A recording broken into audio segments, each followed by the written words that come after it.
Siyangkaw, siyangkaw.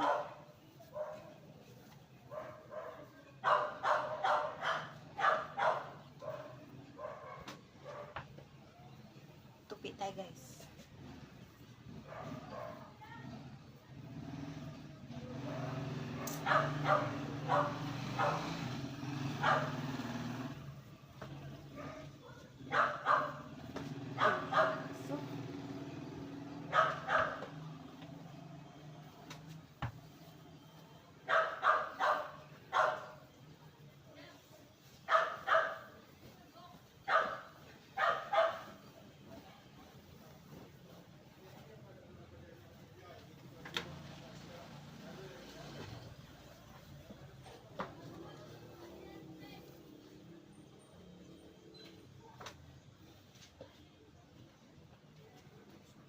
Tupi na at tuyo na.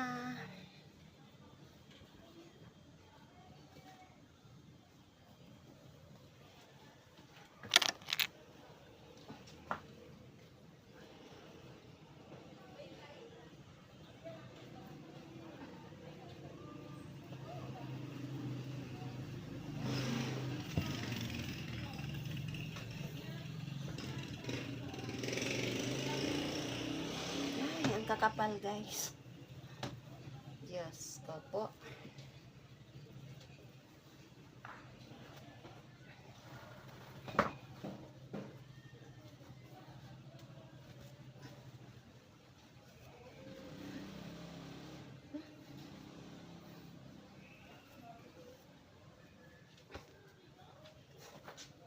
Baho. Mabantot ito ah.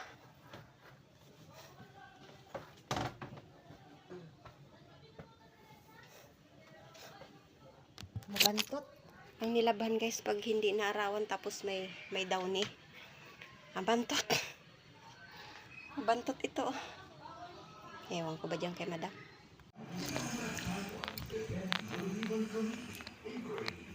Good morning guys. Kape na.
Kain na guys.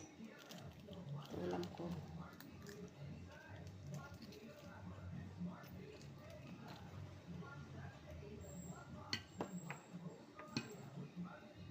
Dami ko atang kanin.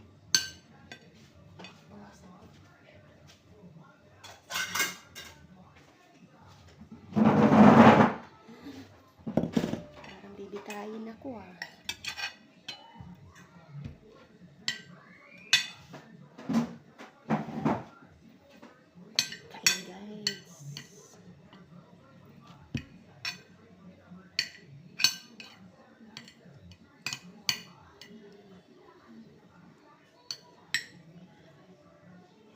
Ala, nanigas. Yung ano, dimsum. Ang tiga. Kumunat. Ininit ka sa oven, kumunat.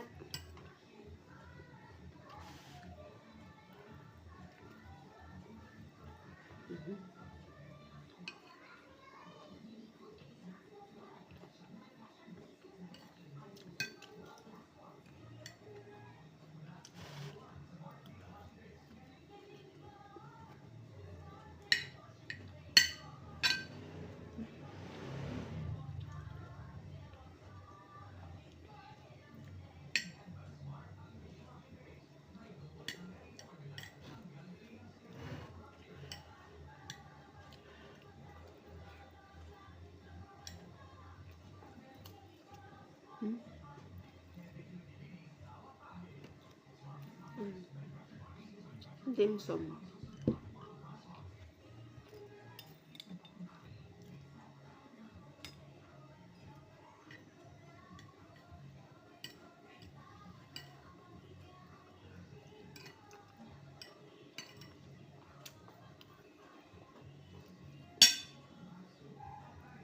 Tumigas. Mungat.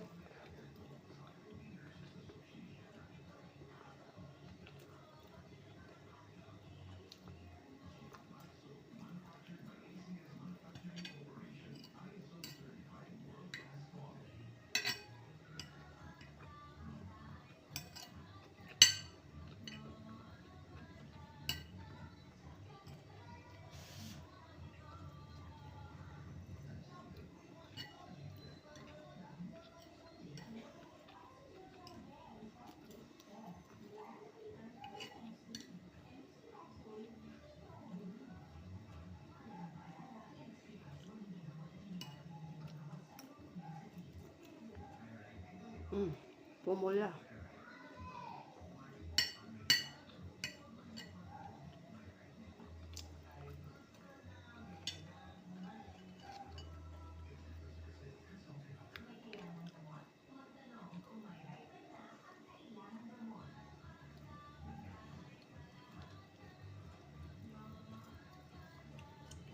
Tumigas.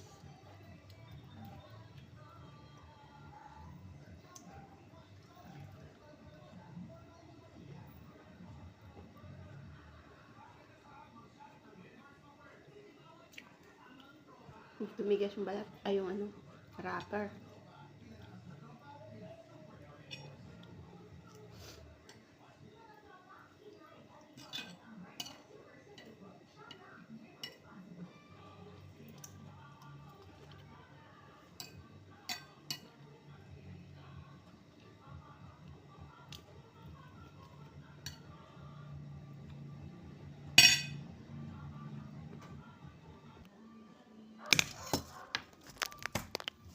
Tapos ang kumain, guys.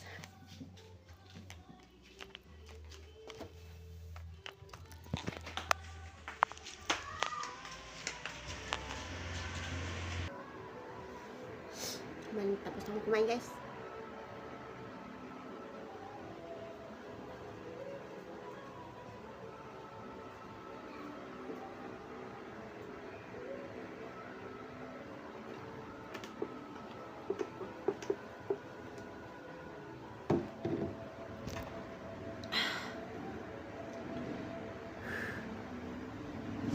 Grabe ang mga basura dito sa mga tenant. Inuud. Kasi dapat kung kanya-kanyang tapon yan sila sa basura nila, hindi sila abutin ng uod dyan eh. Ngayon, kung kinuliktan na yung basura nila. Kasi yung lagayan kasi nila yung malalaki kasi. Mga 3 days, 4 days bago makuha, tapos inuud na. Mga pang-uod na yung mga basura nila. Basa kasi, halo-halo, mga plastic, mga kanin-kanin. Basa, tapos kaya inuud.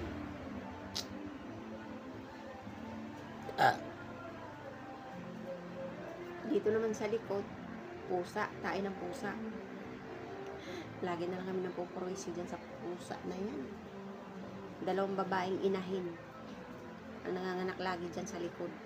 Hindi naman kasi mahuli-huli namin kasi natatakot kami baka kami kagatin. Dapat nga ang muli niyan yung nagpapakain.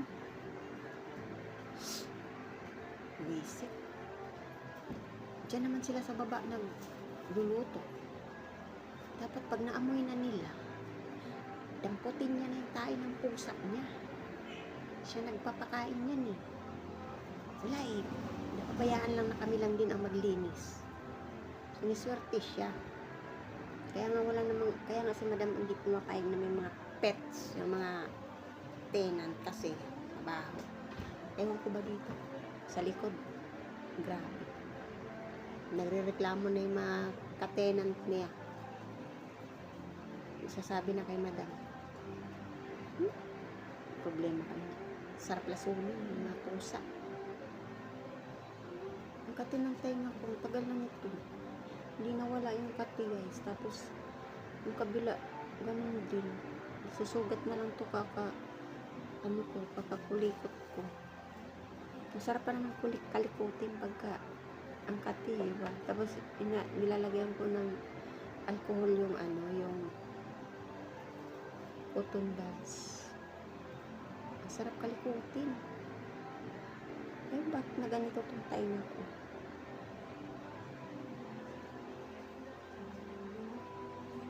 Minsan sumasakit na to eh. Minsan parang nasusugat na. Ang sarap kalikutin pag yung sa cotton buds. Tapos mahapdi. Pag nilagyan kong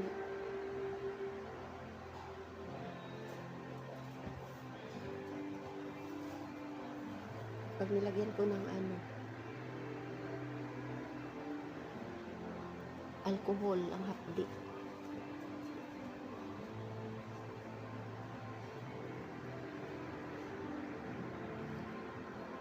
Mamaya daw sila uuwi galing Laguna. Mga hapon na yun, aalis alas 2 daw. Mga hapon na sila darating.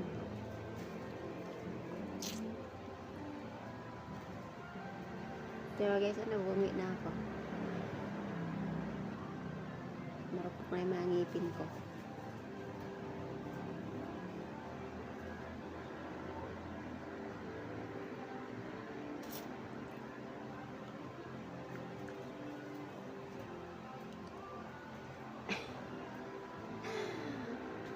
Ginagawa sa sarili mo.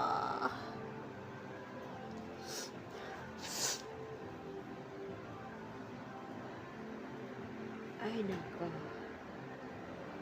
Ilang unit na ang bakante? 4 na.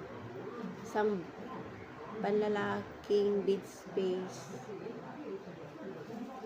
2 kwarto, isang apartment. Yung apartment, kakahalaga ng 20K ang isang buwan.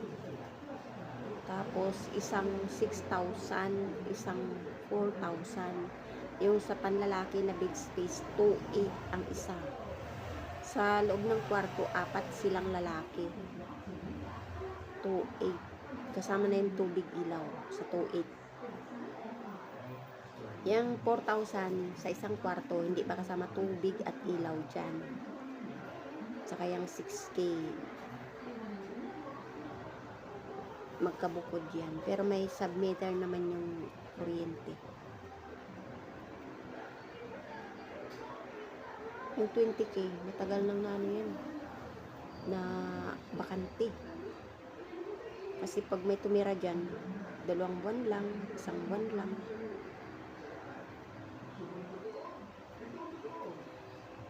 Automatic yan guys. Pag may tumira dyan, 50 mil. 50 mil agad. Kasi may 10,000 pa yan na security. Bukod sa, di ba, 20. 1 month advance, 1 month deposit. Di, 40.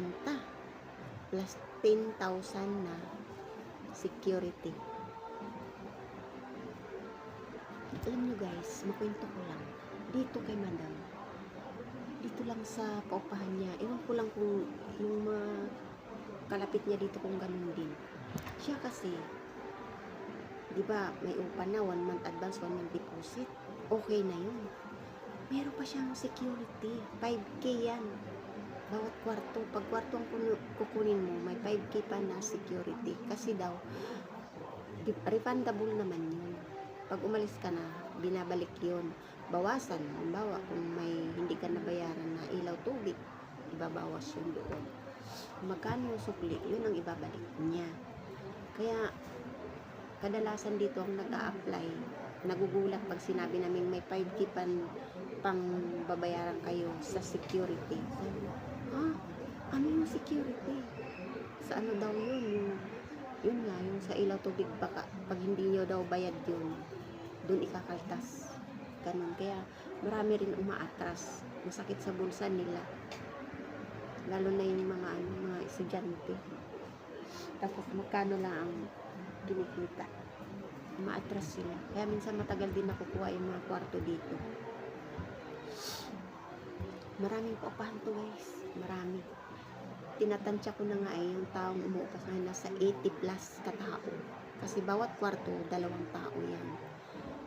Maliban na lang sa apartment, 6 na tao yan. 6 ang capacity ng tao dyan sa apartment. Bawat talaga kwarto, 2 tao talaga siya.